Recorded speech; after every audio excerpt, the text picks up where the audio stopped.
Hey, everybody, welcome back to another exciting episode of Prepper Talk Radio. We are radio for the ready minded. And if you caught our last episode, we introduced Todd Nielsen with NielsenTraining.com and BPMFinc.com. He's joining us again because we just enjoyed having him on so much. We're going to talk about skills today. And if you have not been thinking about your personal skills, the things that you do to be better prepared, the things that you need to know, well, today's your day because we're going to get into it a little bit more. And as usual, we've got Shane and Paris in the house. How are my friends doing today? Fantastic. This is my favorite topic. Whenever we get on skills, I'm just like, oh, I need to sharpen these skills.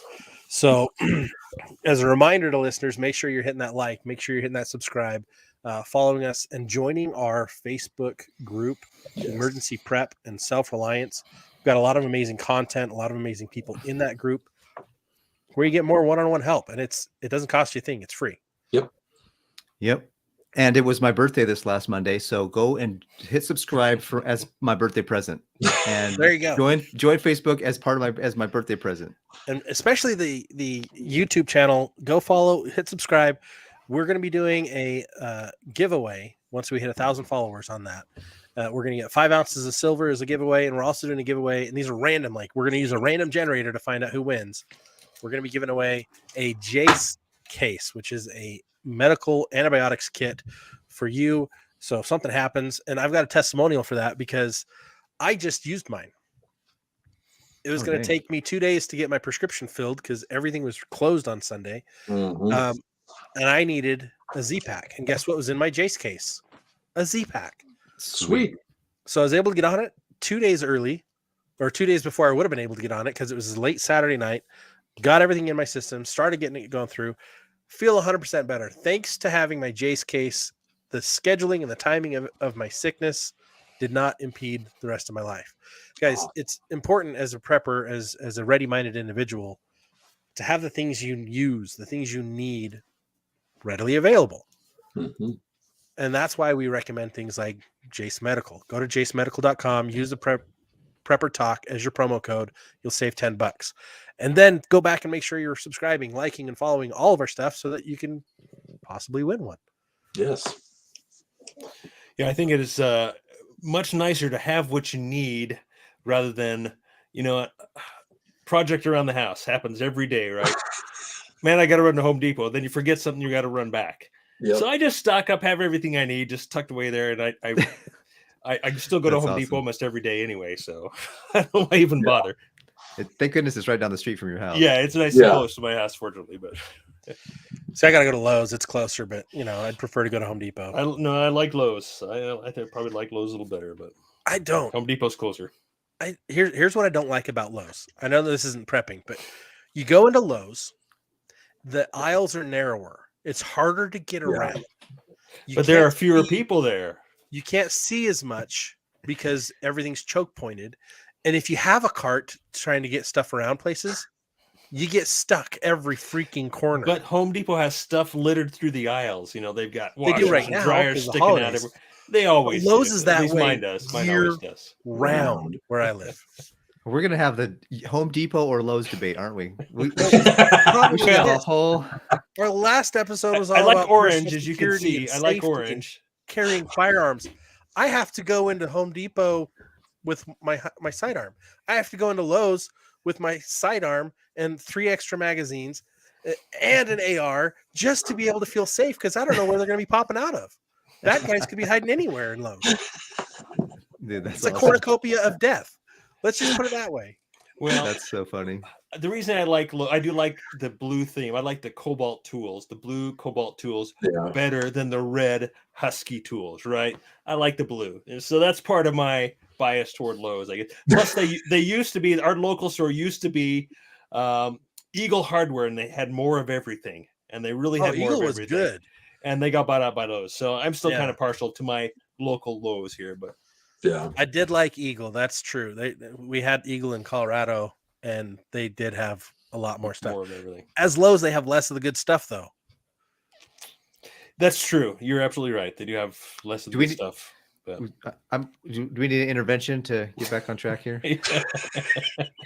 Come on, Paris, get in the conversation. Shane, personally, I like Lowe's because I went to go remodel my kitchen and they gave me a way better deal, like half better Really? deal. Like Yeah. on their, Because they're kitchen. selling you less quality stuff. Oh, here I was From trying to. I grew up. It's all doing junk. It's all construction. junk anyway. They all sell I crap grew up doing anyway. construction. From China. If you want better building materials, you got to go to Home Depot. Yeah. If you want better finish materials, your Go to lights, your decor, you have to go to Lowe's. Yeah. I think you might be right there. It's true. Like I honestly like both stores because they have different things that are better, right? Lowe's has better finishes. They're better for the decoration side. Home Depot's better for the building side. Their materials are better for the construction side. Yeah. And it's funny because it's like I like both because of that, but I hate having to navigate in Lowe's. That's the thing. I hate navigating around in Lowe's because it's like put things where it makes sense. And open the aisles. Home Depot is laid out a little better, definitely. I understand their layout Home Depot is consistent. You go to any Home Depot across the world, and it's going to be similar laid out. They just changed ours to match. Any Lowe's in the same city, and they're going to be wildly different. Well, they just tidied up, and I can't find anything over there right? at the Home Depot. They just rearranged everything. Oh, well, they're trying to get it more like up here. Yeah, like everybody else's. So, all right, back on track. Speaking of skills, we all need better navigation skills. How's that? That's the time. There we go. There we go. go. It's got to be one of them. That's on the list here. Where is that? I've got that at number. Where is that at here? Orienteering. Do you have orienteering on there? Is that what it is? I don't even see it on my list here. Uh-oh. Finding your way is what you've got. Oh, I got is finding my way. Knowing how to use a compass. It's number 9. Number 9. Okay. Oh yeah, finding your way. Okay. So not just orienteering, but wayfinding in particular, right? Orienteering. All right. Anyway, that's number 9. We'll get to that. And for those that are wanting to know where we're getting this list, it'll be in the link in the description below. But it's from Prepared Guy, which is Shane's blog. He wrote it many years ago, and I think it's a great resource for those that want to have access to his information. It's preparedguy.com, and that'll be in the link as well. So cool. I just dropped it in the notes for the group so you guys can see that. But yeah, it's a list we go back to just because it is such a good list. And the fun thing is you can add whatever you need to your list, right? Yep. Everyone should have their own list. And I think everyone should have an inventory of what their personal skills are. Yep. Right. I was talking to a friend just the other day, and he's like, I think I've got all the skills I need to survive just about anything in the wild. However, I don't have any medical skills to help if I get shot. I have no idea what to do. I don't have any medical skills if I'm suffering from these diseases. I don't know what to do. And it's like, that's why it's so important to have a community where everybody has different skills, because you're going to have proficiencies in something that you love. You take note of, like Shane's more the EMT than any of us. Why? Because he loves it and he actually trained it. Right? Paris is the money guy. When we need to get, cash on hand so we can light our fire in a survival scenario, Paris knows where it is. He knows how to get it. Well, I was going to say we got to grow it in the good times. What in the heck is happening right now? I don't even know where I am. Well, I was going to say we base this, most of our lists. We've talked about this all the time. Most of our lists we base on the survival rules of 3, right? So, if this is actually correct, my list is correct here in priority. I have number 1 is starting a fire, because it's on our survival rules of 3. We start at shelter, right? 3 hours. You can survive 3 hours in harsh conditions without shelter. So fire is definitely a form of shelter. And shelter building is a skill, but there's a lot of different forms that shelter takes. But being able to start a fire is a real skill. And especially you go to winter, like right now up in the mountains where it's snowy, that can be pretty darn difficult to know how to start a fire. And it's a lot of hard work. And unless you just plain you just have a torch with you, right? You've got a butane torch with you and just light whatever on fire, right? That's not always the case. Yeah. So that's why I have number 1, starting a fire, on my list there. Well, that could be a matter of life and death, especially this time of year. Exactly. Yeah. Well, and it's not just starting a fire, right? The whole idea of it's really, the word is fire, right? Starting a fire, feeding a fire, maintaining a fire, like understanding those skills, understanding what burns versus what won't, especially in a specific climate, right? Right now, if I go out in the woods and try to find wood to start a fire, I live in an area where there's a lot of dead wood. Yeah. So it's like perfect, right? But do I have the tools to collect it? Or do I have the knowledge and skills to collect it? Right? Do I know what the difference is between kindling and fire starting materials? Because you don't use kindling to start a fire. No. You got to get it smaller than that, right? Kindling's your twigs, like your pinky, but that's also not your fuel for your fire. You need, your arm or thicker size wood for your actual fire. And then what is your preferred method to start a fire? That takes a lot of figuring out. Obviously lighter. You just have a lighter with you, but learning how to use flint and steel and ferro rod and all those different methods can be very important if you're caught without, a lighter or something easy to make a fire with. Well, here's a nice little plug mid show. You guys are familiar with Blackbeard fire starters. You can get some Blackbeard fire starter plugs. You can use a lighter on them. You can use a ferro rod. You can use whatever you want to light these suckers. They're waterproof. Throw them in your backpack. Use the code PrepperTalk, and you'll get a discount every time you buy from Blackbeard fire starters. You can get anything over there using PrepperTalk. I love these because they're super easy. You just take a couple, throw them in your bag, and you got it. Right? Super lightweight. You can make your own if you want to get fun and creative. You can, but it's like in a survival scenario, you want everything to be as simple as possible. And anything you can make passive. Right? Throw one packet of those in every single vehicle. Yep. Absolutely. In every single bag. So you always got something with you. Yep. Absolutely. And why are they called Blackbeard? Because they're a black rope and you fray them up and they look like kind of like a Blackbeard. Yep. It's fun to have. And I don't really care what you have, like anyone listening, have something. Yeah. It's a lot easier to start a fire if you have something ready. Yeah. Right. Hence ready-minded radio, guys. This is the time to be prepared with these things. And don't think that just because some Neanderthal learned how to start fire that we can just go up and grab 2 rocks and go for it. I mean, it's a lot harder than it looks, and it took time. It takes time and effort. You got to actually practice some of these skills. So go out like this, maybe in a safe place where there's not a lot of potential to burn the neighborhood down. But go out and start a fire. Learn how to start a fire with multiple ways. Get a stick and a rope and do the thing there. Get a flint and steel, do that there. Get a lighter, get a bunch of different things. And Scott's showing the Boy Scout handbook, and there's a bunch of ways to start a fire in there. Go practice. It shows you how to clear a fire ring of safety, right? Not just around you, but above you. Make sure you're doing things right. This is the simplest way to learn so many survival skills. The BSA handbook, and don't get the one that's regular bound. Get the one with the big spiral bind. Yep, it's so much better because you can flip it over and if you can find one from 20 years ago, even better. I have those. I set the field on fire behind my house once with a magnifying glass when I was a kid. Were you trying to light a fire or kill ants? I was trying to light a fire, but I was in a dry, grassy field, and I just was a dumb kid. So be mindful, like Para said.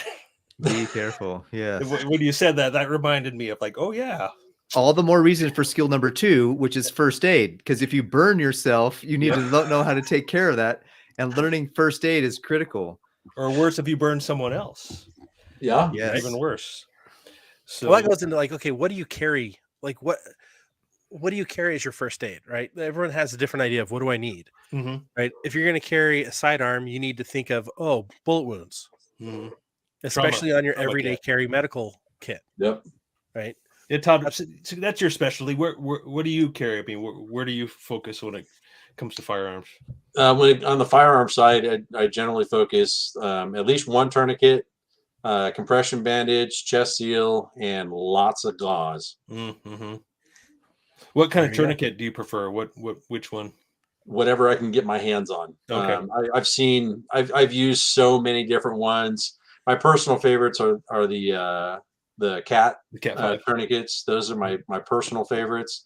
But literally, I've tried and tested so many of them that it's just like, okay, get a tourniquet. I don't care. Just go out and get it and use it.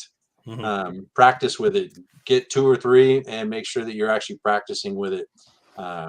You've got to be able to test it to make sure that you are stopping the blood flow. And it's super easy to test because you just test to see if you have a pulse beyond the tournament. It's that simple. And if you test it on your little brother or your little sister, please undo it quickly, and probably don't do it from after all. Actually, don't do it. But if you do, get it off quickly after you figured out that it works.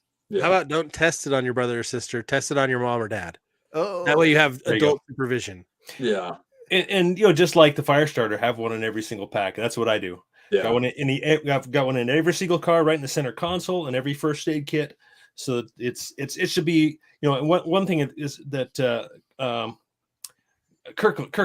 Jeff Kirkham taught us is that tourniquets used to be thought as a last resort, whereas now they're more like first resort. Yep.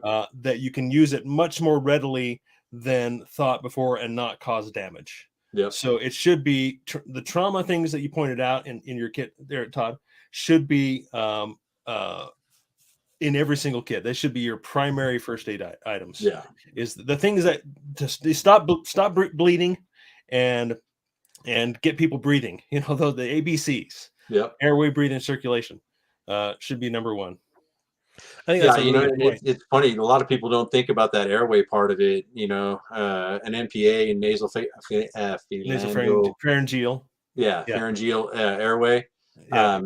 Literally, if you start thinking about how are you going to put that into somebody that's unconscious, it's pretty easy. But what if somebody's still kind of awake? And I'll tell you what, having had it done in training, to me, it's not comfortable. No. And what he's talking about there, it's a plastic insert that helps keep the tongue out of the way when someone's unconscious. And in particular, paramedics use it, in emergencies. And so us everyday people, first responders, are not really usually encouraged to use those types of devices. But if you're trained, absolutely, have some in a kit and learn how to use it, and it can be a big help.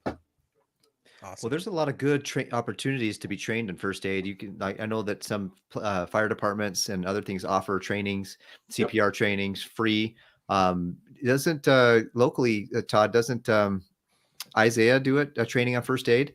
Yeah, Isaiah over at Sofo Survival does first aid training. We're working on getting an active duty paramedic over to the training center to do a full TCCC type training course right there at the training center. And unfortunately, Tactical Cowboy just went on another trip. So he's going to be out of the box for about a month and a half while he's taking care of his stuff. But he was doing a lot of tactical medicine training also. And I'll tell you what, just keeping up on all your medical training is one of the best things that you can do, because literally with all my firearm skills, I've only used them a few times in my law enforcement career, but my medical skills, I use them almost daily.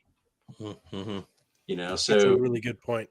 Yeah. When you start thinking about it from that perspective, what's more important to you? I get guys all the time, I'll spend thousands and thousands of dollars on a firearms class and ammunition and gun parts and everything else. But when you talk to them about spending $30 on a tourniquet, they're like, no, I can't do that. Bro, that's what's going to save your life. Yeah. I can't do that. That's crazy. I've got like 5 tourniquets just in arm's reach. Yeah, exactly. And I'm like Shane now. Like I've got a first aid kit in the door of every car. Yep. And I've also got a larger first aid kit in the back. Yep. So I've got 2 kits immediately, and then I also have a safety kit below the seat. So it's got a cover up and a ventilator. Like I've got all that stuff like ready.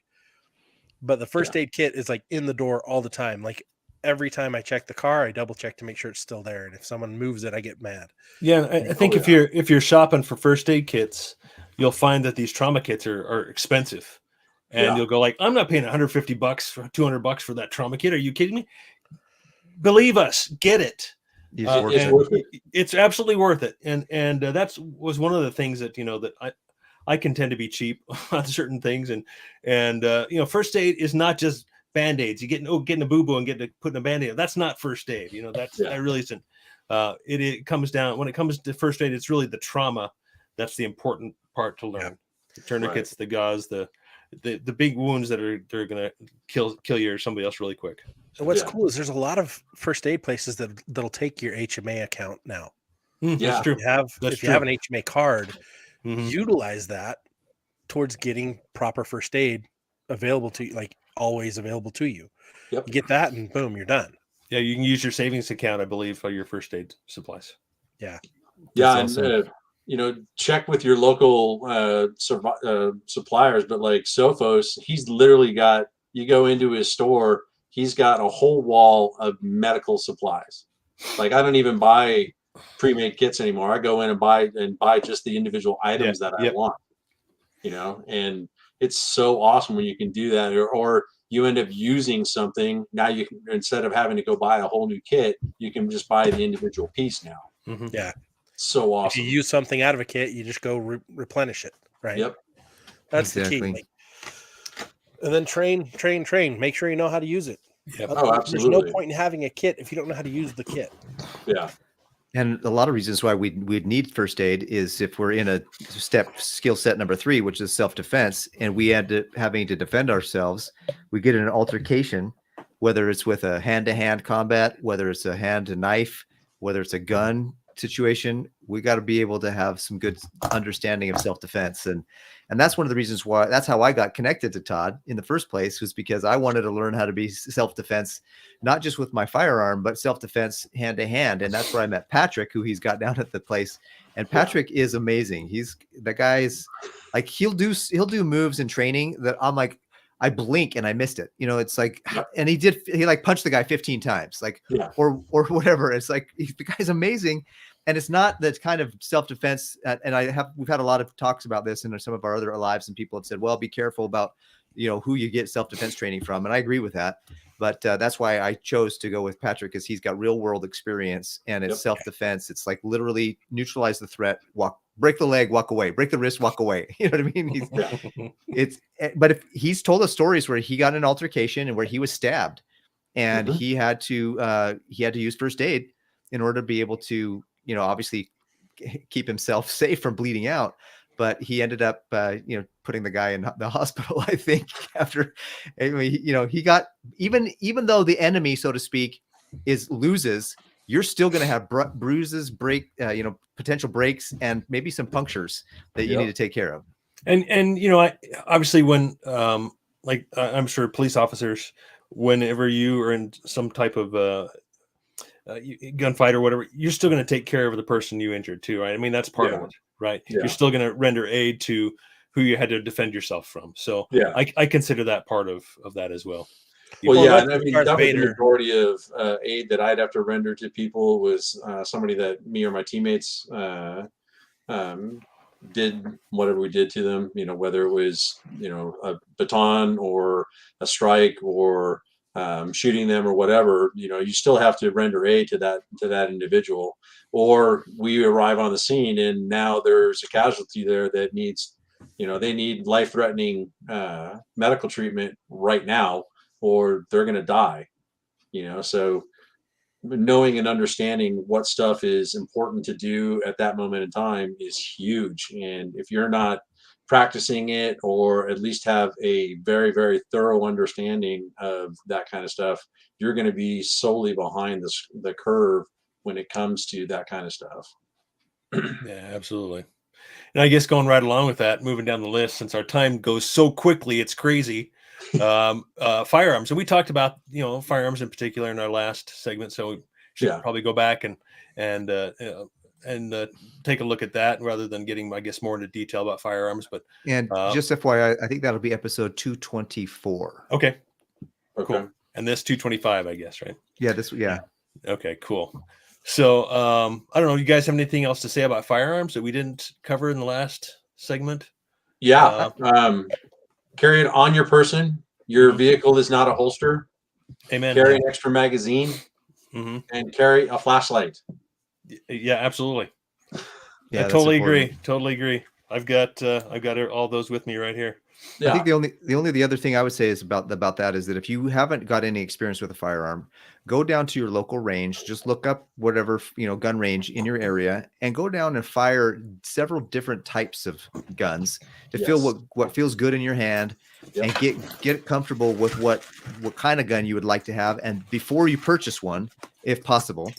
And then you'll have an opportunity to really get skilled in that one, and you'll have had an experience with several different types. Anyways, I thought that was what I did, and I'm grateful I did. Yeah, well, one of the things, like, for me is like understanding what feels the best in my hand, right? Mm-hmm. Yeah.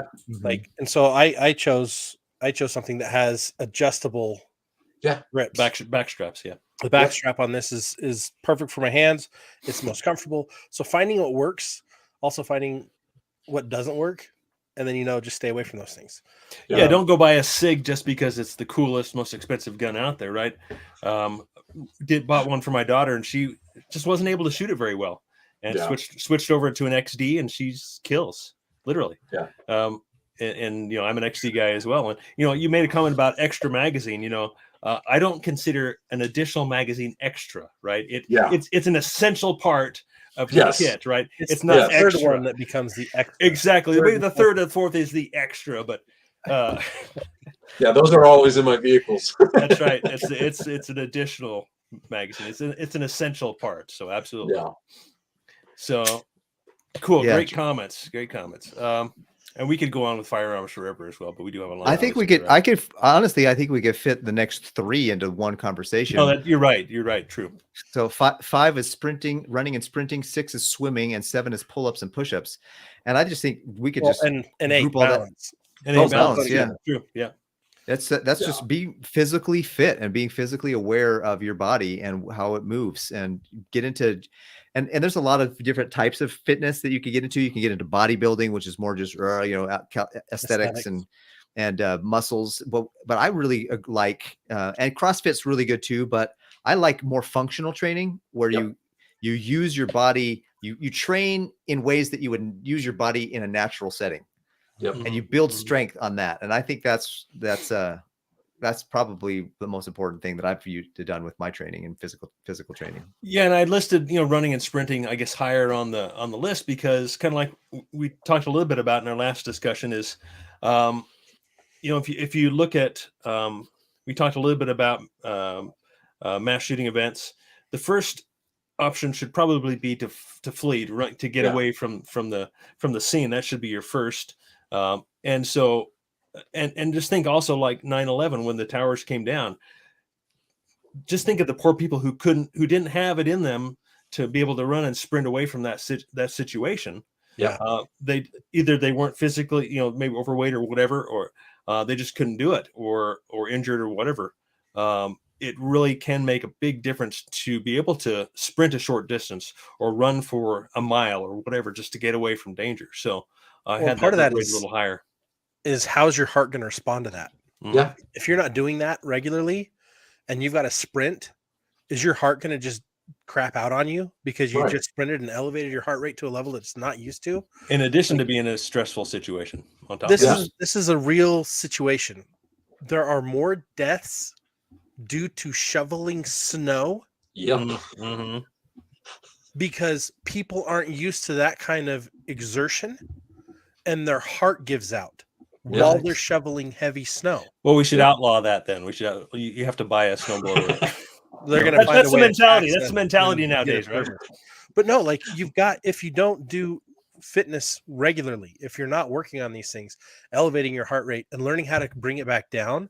Yeah. Like if you got to sprint towards danger to help somebody that's been shot, right, or to help somebody that's choking, you've got to get there quickly to be able to help them. But then you've also got to be able to calm yourself down enough to be able to think clearly to take care of them. Yeah. And I think that's part of it too. It's just like knowing how to sprint into something to help somebody, but also to sprint to get away from something and not die. Yeah. And one of the best things that you can do, you don't have to have a gym membership and you don't have to look like the Statue of David or anything like that. I tell people this all the time. Go for a 30-minute brisk walk every day. If you do just that, you're already way ahead of the curve. There you go. That's a good point. It's literally that simple. Yeah. That's absolutely true. And I think it's important. Swimming is the same. Like swimming will help you. Pull-ups and push-ups. Like also working with rope, understanding how ropes work in your hands, things like that. Like use different things that are going to be scenarios that you're going to need in a survival situation. Practice with those. Yeah, and I put those items on there because I think when it comes to a survival situation and we find ourselves in water, or we find ourselves on something vertical, having that upper body strength or the ability to have some swimming skills can make the difference between life and death. Yeah. Paris, you were going to say something? I was just going to say that if if there's an earthquake or some kind of a disaster or a car accident, let's say you've got to pull the door off, or you got to lift a ceiling that fell on your kid, you got to lift a 4x4 with some other things on it, cement, stucco and other things. You got to have not only, and this kind of really goes into balance, but you can have brute force strength. But if you don't know how to lift properly, you're going to blow your back out. You're going to maybe blow your knees out. So learning how to actually lift heavy weights that are heavier than you maybe would do on a normal basis is also important. Like how to hold your back, how to hold your hips, lift with your legs, all those different things that we've learned in fitness. Those are all critical things. And it's realistic life situations that you're going to need to have and be a part of it. So it's not something that's out of line to really think that fitness and being physically fit is a significant part of being ready-minded and being a prepper. Right. Absolutely. Absolutely. Great point. Okay. The next one on the list is one of my favorites. Finding your way, navigation, orientation, knowing how to get from spot A to spot B. Without your GPS. Without the GPS on your phone, guys. Dude, I love this one. This is one that my dad ingrained in me as a kid, like just over and over. You want your birthday present? Here's a map. Figure it out. Oh, okay. I got my present, Dad. And that's awesome. What he did every year for me. Like I remember going on winter campouts, and we had to find this guy hidden in the snow, and we'd have to go through 6 different checkpoints. And if you missed a checkpoint, you'll never find him because you're in the wrong spot. And we're the only troop out of almost 200 troops that year that found him.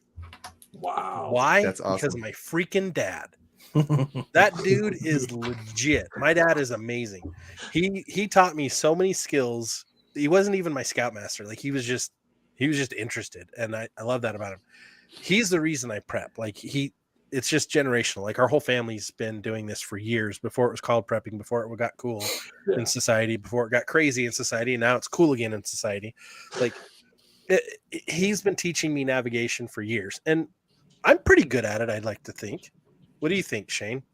Well, we did have, and we've mentioned this on another podcast. We'll just mention it briefly. Scott and I went and did an exercise with the Ready Man, and Scott was in charge of getting us from point A to point B, so we could attack the other group. And Scott was dead nuts on, I tell you.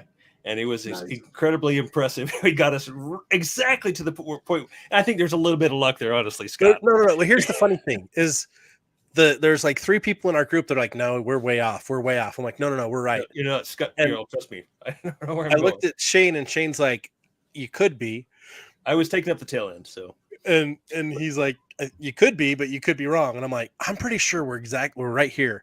And I looked at Wally. Wally was he's from Afghanistan. He is literally 1,000 times better than I am in navigation. Insane. Yeah, and he just looked at me and winked, and he's just like, I'm like, okay. I'm like, I don't even know.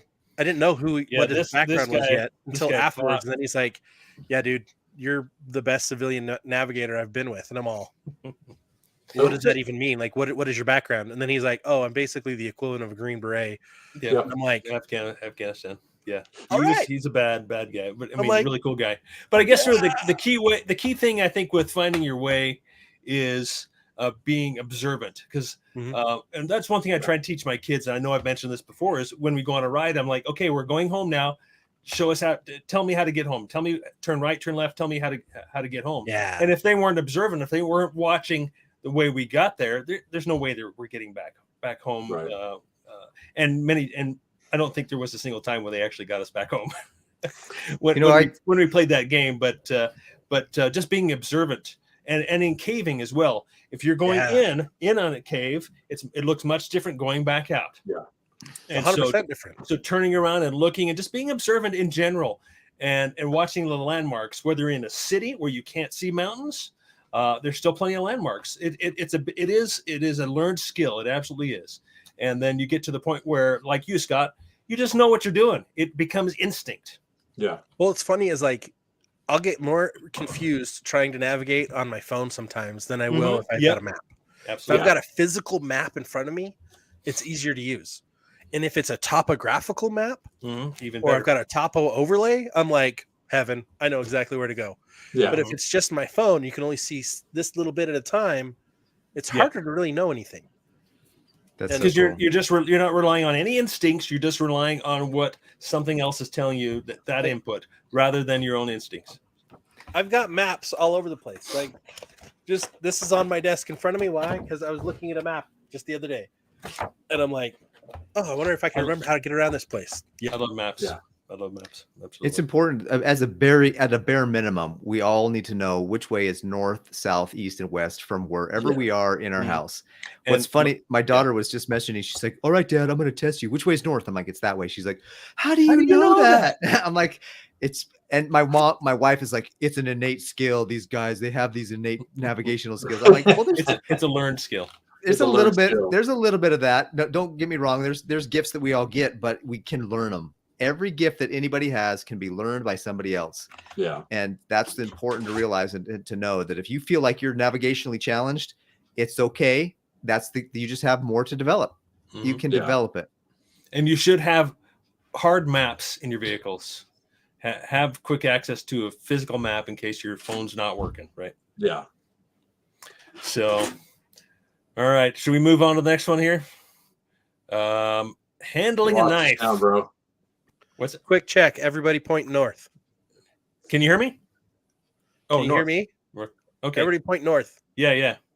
There we go. Now you can tell, listeners, we're all in different places. Yeah, we are.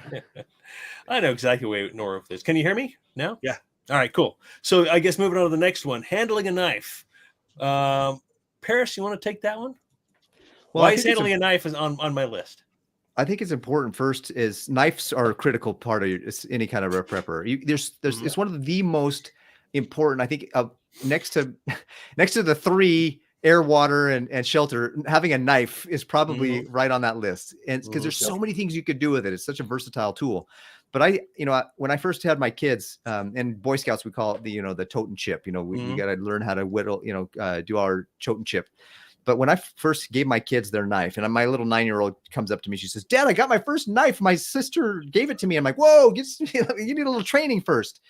So it's important to know, of course, how they fold, if it's a foldable, so that you're not folding it. I taught my kids, if when you open it up, you open it like this. And when you close it like this. Don't close it with your finger in front of it. And then you chop your fingers off, So there's some things that are important about a knife, and then you always go away from yourself and don't open towards your finger. Don't, if you're doing that, there's some things that are just common sense, but as well as I do, that common sense isn't as common as it used to be. And maybe it never was, who knows, but there's some just really important things about handling a knife that I think it's critical to know, especially if you're first learning how to use a knife. Don't be nervous, just get out and start cutting away with it and using it. But I think that, that's in self-defense. That's one of the things that Todd, Patrick trains a whole hour on knife and other things that people can come at you with, because handling a knife is as a tool, a knife is critical. It can cut, it can whittle down, it can do a million things, but it's also a weapon. And so knowing how to use it as a weapon is also critical and important too. I think that because it can save your life, and or knowing how to defend against it when somebody else is using it as a weapon against you. Yeah. But also knowing the right tool for the job, right? I mean, we have all different kinds of drills and drill bits and all wrenches, and for different specific jobs. The same goes for a knife. You're not going to want to use a folding knife to split a log, to baton a log, right? There are specific knives for specific reasons, and that's why I have a dozen different knives, right?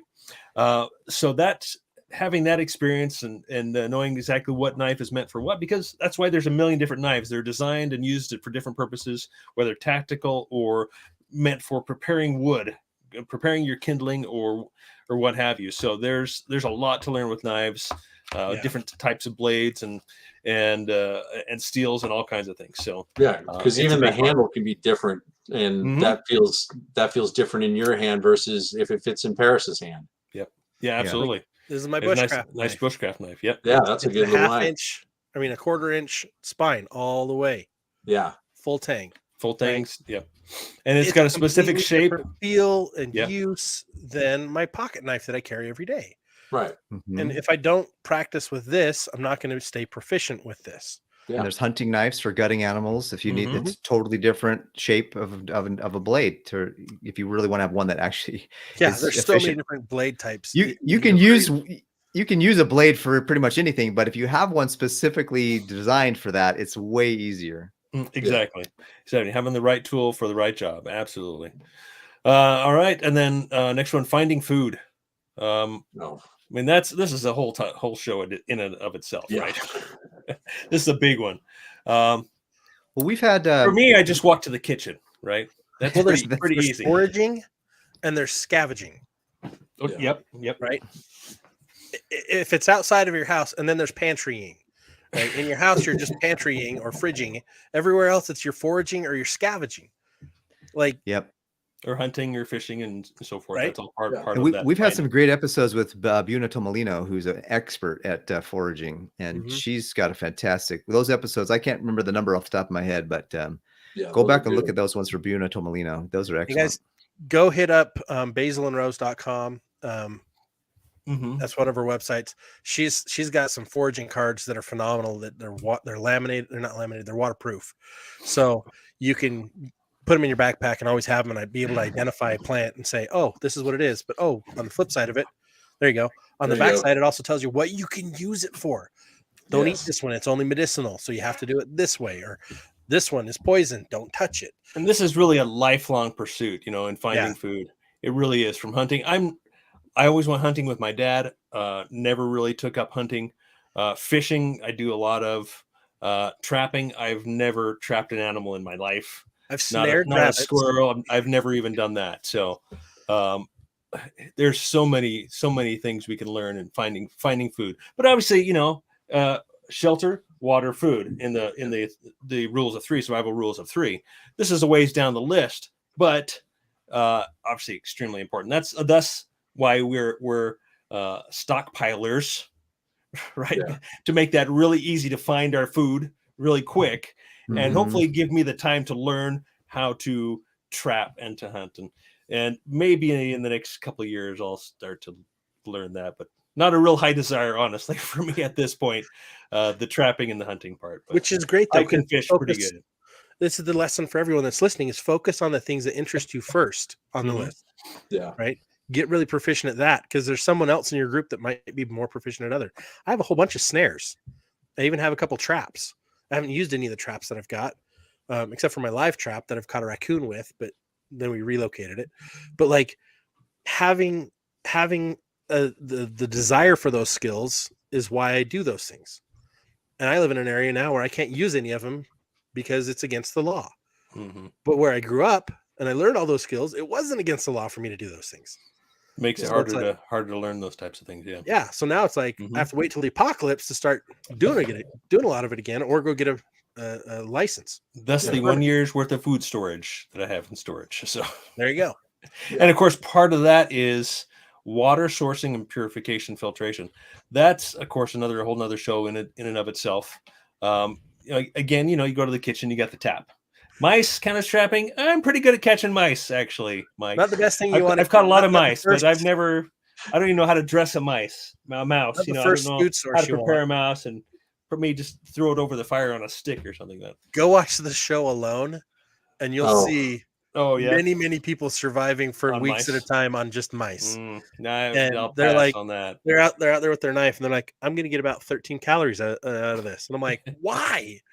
Because it's the difference between life and death, right? Life and death. Life and death. But water sourcing. I mean, it's about coming up with a plan and having the right tools for purification and filtration, right? I mean, you can create natural water filters and you can find natural sources of springs and so forth, but you've got to identify those things in advance of your need and store water. We talk about storing at least 2 weeks worth of water. Any other comments, guys, on water? You're going to go through it fast. Oh, yeah. A lot faster than you think. One of the things that I'm constantly reminded, like within our group, our Facebook group, Emergency Prep and Self-Reliance, go join it. The question was asked the other day, like, I don't know where to store. I don't really have any land. I don't have any place locally to store a lot of water, but I live on a lake, or I live right next to a lake. And I'm like, you don't have to store as much. Yeah, you're good. When I say, make sure you have access to 3, 4, 5 weeks of water, on hand, that includes, do I have a creek? Do I have a river? Do I have a lake? Those count, because then you don't have to have the big container on your property. You just need to have some good filters. Just have good filtration devices and you're set. A way to transport it and transport it. And the other thing is, like, even if you don't have filters, boil your water. Mm-hmm. Yeah. Like filters can only do so much, and there's a lot of things that filters can't help. But if you're boiling, it's going to kill whatever's in there, unless it's chemical, right? So know where your water sources are. Know, like, where I live currently, I have 3 different water sources that I pay attention to. One of them's dried up for the year, so now I have 2 water sources that are still available. Keep track of that. Know what's on it. What you have a physical map that identifies where those are, and have a plan on how to replenish from those areas. Mm-hmm. Yep. Absolutely.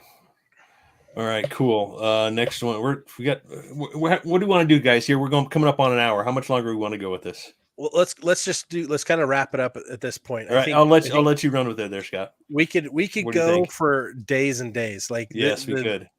The essentials that we've covered, I think, are the most important ones, because after this, it goes into trade skills, rope skills, which I think is fantastic, situational awareness, which we kind of covered in self-defense, gardening, scrounging, being able to find things that you need, which we started the episode with talking about Lowe's and Home Depot, right? If those aren't available, where do you find stuff to fix things? And then just the quality of life. Get yourself to a situation where you're debt-free, improvise shelters, understanding how to build those things, and do more with less, right?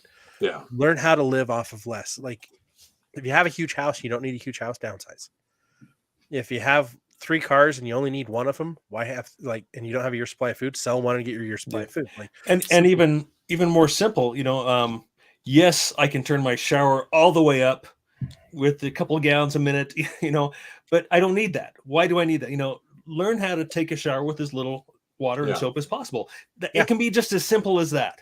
Learn how to ration things, and then and how to do with less.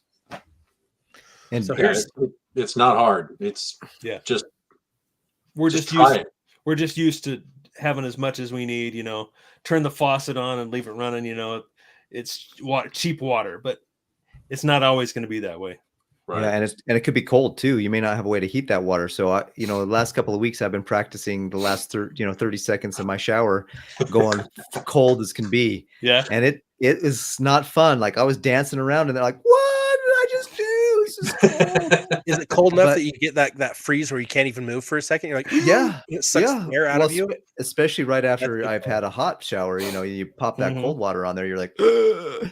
But that's, when you get to the point where you're in survival situation and you don't have a way to, take a warm bath, you got to take a bath with the water you've got, and cleanliness. We have a whole episode on hygiene we did several weeks ago. So look that up. Awesome. Yeah. Well, guys, here's the takeaway. Make sure you go through the list, pick something that you're not good at that you want to get better at, and start getting better at it today. And then make your own list. Don't rely on my list, because it was specific for me, in my opinion. And this was 7 years ago. And it could use some revisions. It still holds water. It's still a good list. It's a jumping off point for everybody. Excuse me, 9 years ago. Well, then you got to think too, what your family needs. Do you have other people within your group that you need to protect? So, what's going to be more important at, given time X or given time Y? What's the more important part? Is it Is it shelter? Is it fire? Is it defense? Is it personal security? Is it water? What's the more important piece at that moment in time? And then use your gaps as your filtering selection for finding new friends. Yeah. Absolutely. If you suck at certain things and maybe it's just not an interest, find someone in your friend group that is their interest, and encourage them to get better at it and better at it and better at it. And that's how you build a fantastic community of preparedness. Guys, you've been listening and participating in our live today. Thank you so much for those of you who are in here, especially Utah Mike and Trey. You guys have been here the last couple of weeks. We appreciate you guys. All the other listeners and participators, Kyle, thanks for being in here today. Guys, if you're not on the live, we do the live every Wednesday right now at about 6 p.m. Mountain Time. If you want to be notified every time it happens, make sure you go to YouTube, follow us, subscribe, turn on those notifications, and you'll get that email notification when we go live. It'll pop off for you. Or you can turn on the notifications on the app, and it'll do it as well. So stay tuned. Stay ready-minded, and we're going to catch you guys on the next episode. Thanks for tuning in to Prepper Talk Radio. Thanks for joining us, Todd. Appreciate it. You betcha. Thanks for having me.